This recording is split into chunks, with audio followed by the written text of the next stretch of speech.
tinggi juga disebut sama Allah Ta'ala. Siapa nyebut-nyebut Allah, maka dia juga disebut-sebut oleh Allah Subhanahu wa Ta'ala.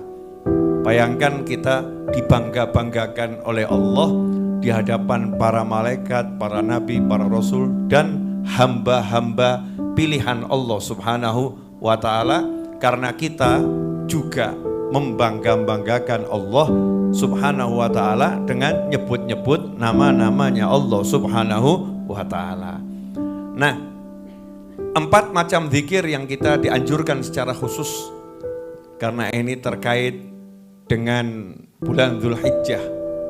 Kita mengenang Nabi Ibrahim alaihissalam, zikir yang diwariskan langsung oleh Nabi Ibrahim alaihissalam dan betul-betul itu diajarkan oleh Nabi Muhammad sallallahu alaihi wasallam ketika bertemu dengan Nabi Ibrahim di alam langit sewaktu Mi'raj. Kalau saya nggak salah ingat, di langit yang ke-6 bertemu Nabi Ibrahim alaihissalam. Di situ Nabi Ibrahim perintahkan kita lewat pesannya pada Nabi Muhammad SAW, sampaikan pada umatmu salamku dan sampaikan kepada mereka bahwasanya surga itu tanahnya subur dan tanamannya adalah ucapan subhanallah walhamdulillah wala ilaha illallah wallahu akbar. Jadi ucapan zikir yang paling utama untuk kita amalkan banyak-banyak itu satu, kalimat tasbih subhanallah subhanallah subhanallah. Yang kedua, kalimat tahmid alhamdulillah alhamdulillah alhamdulillah. Yang ketiga, kalimat takbir Allahu akbar Allahu akbar Allahu akbar. Yang keempat, kalimat tahlil la ilaha illallah. Ini 4 macam zikir yang kita diperintahkan untuk banyak mengucapkannya. Ya, terutama seperti yang diajarkan oleh Nabi Muhammad sallallahu alaihi wasallam. Kalau pengen rezekinya grojok, bukan cuman ngalir tapi grojok seperti grojokan gitu ya, grojok, maka jangan tinggalkan zikir ini setelah sholat sunnah fajar sebelum sholat fardu subuh. Jadi setelah sholat sunnah fajar 2 rakaat, kemudian baca zikir ini, baru sholat subuh berjamaah. Apa itu? Subhanallah bihamdih, subhanallahil azim, astaghfirullah. Subhanallah wa bihamdih, subhanallahil azim, astaghfirullah. Jadi kalimat tasbih, tahmid ditutup dengan istighfar.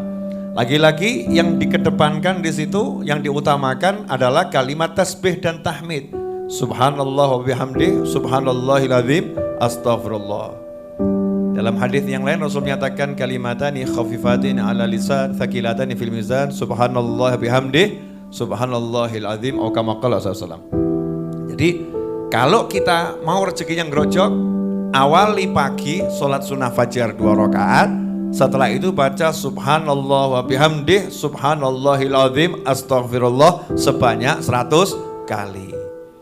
Kemudian yang kedua, kalau pengen dosanya habis, ya kalau pengen dosanya habis, setelah salam dari sholat jangan loncat. Mohon maaf, saya pribadi mengingatkan diri saya dan mengingatkan istri saya, mengingatkan anak saya, mengingatkan adik saya, mengingatkan ibu-ibu semua dan sahabat saya dimanapun berada.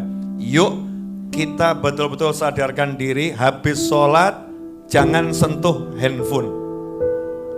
Itu setan handphone tuh, ya Allah, Masya Allah, kelunting kayak apa kayak alasannya macam-macam gitu. Ini penting, ini darurat, ini urgent, setan itu semua. Masa nunggu 5 menit gak bisa? Siapapun tunggu dulu, saya akan sentuh kamu setelah selesai doa dan zikir. Jauhkan, ya jauhkan itu handphone dari kita sewaktu sholat dan setelah selesai sholat. Baca apa? Subhanallah 33, Alhamdulillah 33, Allahu Akbar 33. Ditutup dengan la ilaha illallah wahdahu la syarikalah lahul mulku walal hamdu yuhyi wa yumiitu wa huwa ala kulli syai'in qadir 1 kali. 33 ditutup 1. itu dosanya meskipun sebanyak buih di lautan diampuni sama Allah Ta'ala. Kelihatannya sepele, tapi kadang-kadang enggak, pilih handphone daripada ampunan. Ya, pilih lanjutkan nonton sinetron daripada ampunan. Ya harus disambut, saya butuh ampunan, tinggalkan yang lain. Harus dipaksakan dirinya. Kalau enggak dipaksakan akan terus kalah dengan handphonenya. Na'udzubillah min dzalik. Apapun itu. Habis sholat. Nah, satu lagi.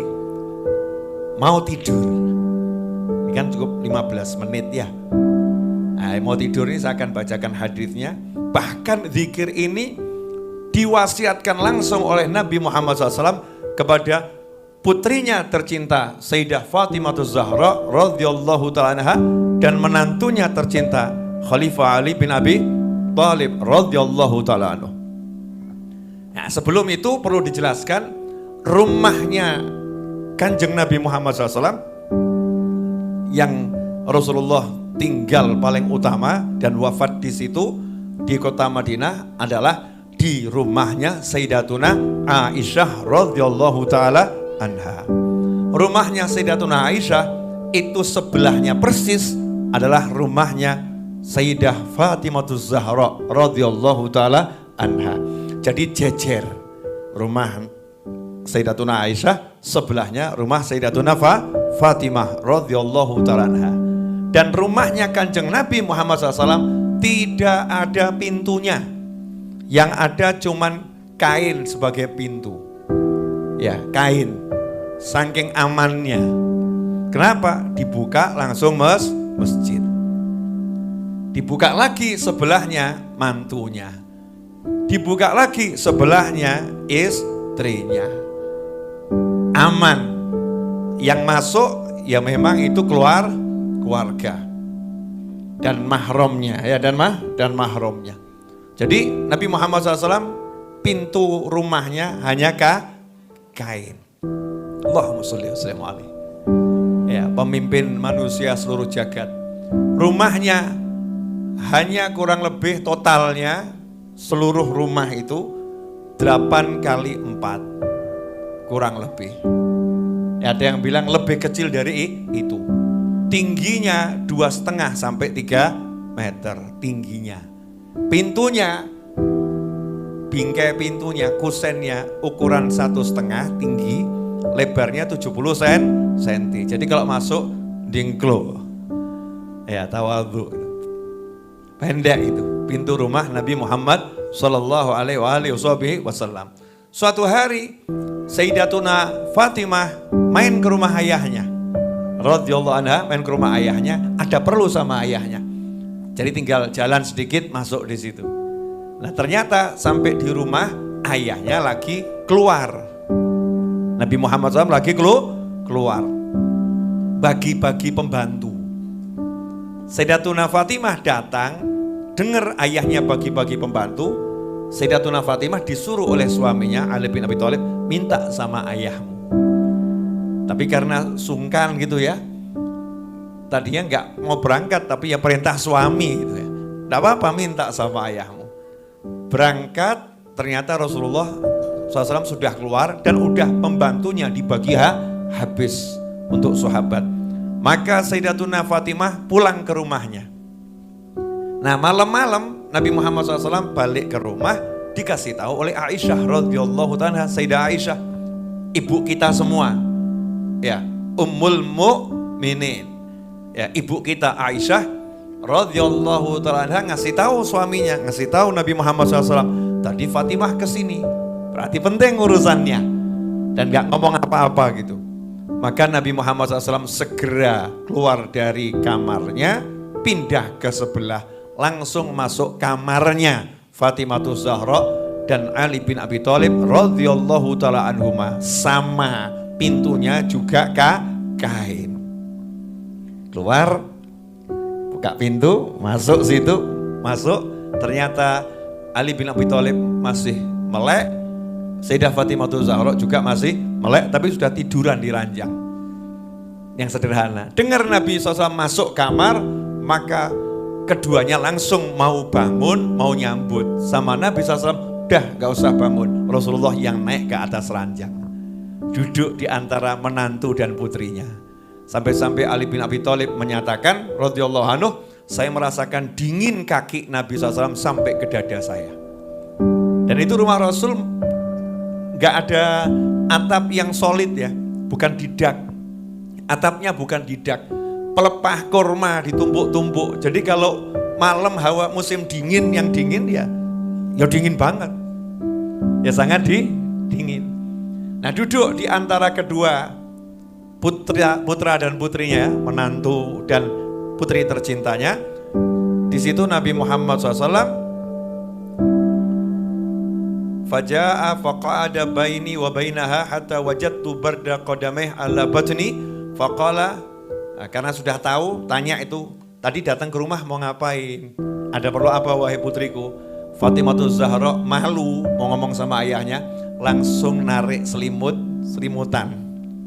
Tutupan wajah. Sayyidina Ali bin Abi Thalib ngomong, ini Fatimah butuh pembantu. Tangannya sampai pecah-pecah itu karena giling gandum. Pakai batu ya, digiling gini. Gandum masih biji, digiling pakai batu. Makanya ibu-ibu sekarang ini ya Allah syukuro ngono ya. Bejo ya. Tinggal ambil di toko selesai gitu ya. Ngono cek ngerundel ngomel gak mufakat. Oknum ibu. Sayyidah Fatimah Zahra radhiyallahu anha enggak ngomong apa-apa. Wajahnya ya kena asapnya dapur ya. Sekarang ibu-ibu kompor gas, Masya Allah gak ono asap.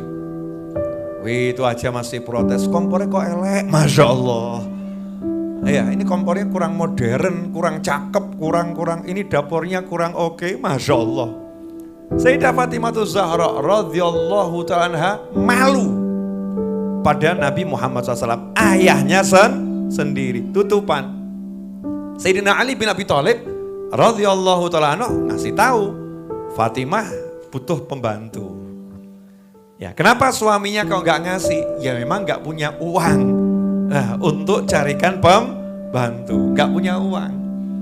Nah, kenapa istrinya nggak minta? Sadar kondisi suami, nggak minta, nggak protes, nggak ngeluh, ditawari tambah izin. Ini namanya putrinya Nabi Muhammad Sallallahu Alaihi Wasallam yang wajib dicontoh sama semua wanita yang mengaku dirinya muslimah, apalagi anak cucu Nabi Muhammad Sallallahu Alaihi Wasallam. Punya rasa malu yang sangat tinggi, malu. Nah, disitulah kemudian Nabi SAW saking sayangnya sama putrinya, sayangnya sama menantunya, dua-dua diajari. Ala adullukuma ala khairim mimma sa'altuma. Mau nggak kalian berdua saya ajari yang lebih baik daripada yang kalian berdua minta? Mau nggak saya ajarin yang lebih baik daripada yang kalian berdua minta? Tadi kan minta pembantu, ini lebih baik dari pembantu. Pertanyaan saya, ibu-ibu mau nggak dikasih Nabi Muhammad SAW sesuatu yang lebih baik dari pembantu? Mau tidak? Para suami di rumah mau tidak dikasih oleh Nabi Muhammad SAW sesuatu yang lebih baik dari pembantu? Mau tidak? Umat Islam mau nggak dikasih Nabi SAW sesuatu yang lebih baik dari pembantu? Mau tidak? Kalau mau mestinya nerimanya seneng. Apa kui? Ya, what is that itu? Ya, apa itu? Apa yang lebih baik dari pembantu? Maka Nabi Muhammad Sallallahu Alaihi Wasallam menyatakan, idza akhadtuma madhaji'ukuma aw awaituma ila firashikuma.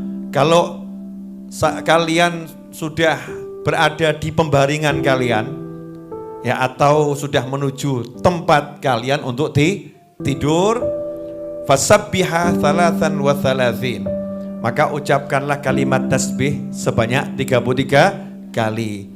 Ya, kemudian wahmada thalathan wa thalathin, ucapkan alhamdulillah sebanyak 33 kali.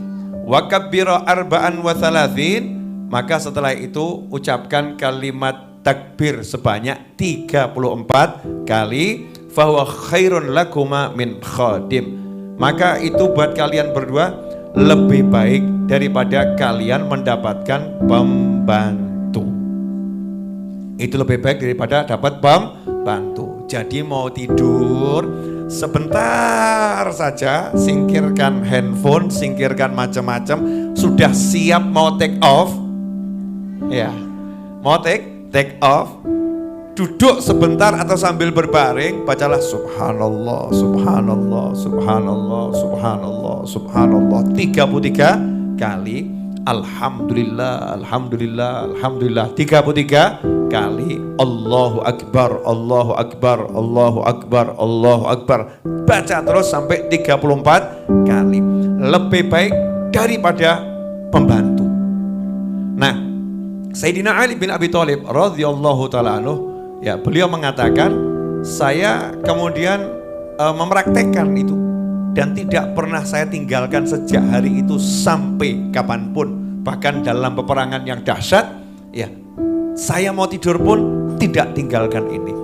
Berarti penting atau enggak penting? Penting. Ibu-ibu siap mengamalkan? Siap ngajarkan ke anak cucunya? Siap promosi ke teman-temannya? Kamu mau yang lebih baik dari pembantu? Kenapa dikatakan lebih baik dari pembantu? Macam-macam lo ya. Satu, sering toh kecewa sama pembantu? Ya, pembantu kan juga manusia. Manusia itu ada namanya human error. Ya, human error. Manusia itu ada yang namanya ya punya gaya sendiri. Menyamakan watak itu susahnya luar biasa. Jangankan sama pembantu, ART, asisten, apapun itu namanya. Wong sama suami yang jenengan tidur tiap hari aja susahnya luar biasa. Kok jenengan mau ngomong kok baturku ora mudeng-mudeng loh ya. Kok pelayan saya nggak tahu, asisten rumah tangga saya kok nggak paham ya.